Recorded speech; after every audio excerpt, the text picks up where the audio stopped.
আসসালামু আলাইকুম ভিউয়ার্স, দেখতে পাচ্ছেন মাছটা দেখে অবশ্যই চিনতে পারছেন সবাই। এটা কিন্তু আমাদের জাতীয় মাছ ইলিশ, বাংলাদেশের অরিজিনাল ইলিশ মাছ। তো আজকে এটাকে আমরা পুরে খাবো, পুরে, ঠিক আছে? একদম সরাসরি, তাও কোনো ইয়া নাই, একদম সরাসরি পুরে খাবো। দেখি মাছ কেমন লাগে পুরে খেতে।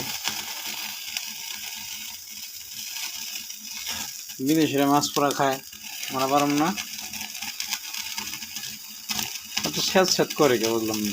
এই মশলা আর ওই তেলের কারণে বোধহয় স্যাঁত স্যাঁত করতেছে। একটু পাওয়ার কমাই দিলাম গ্যাসের।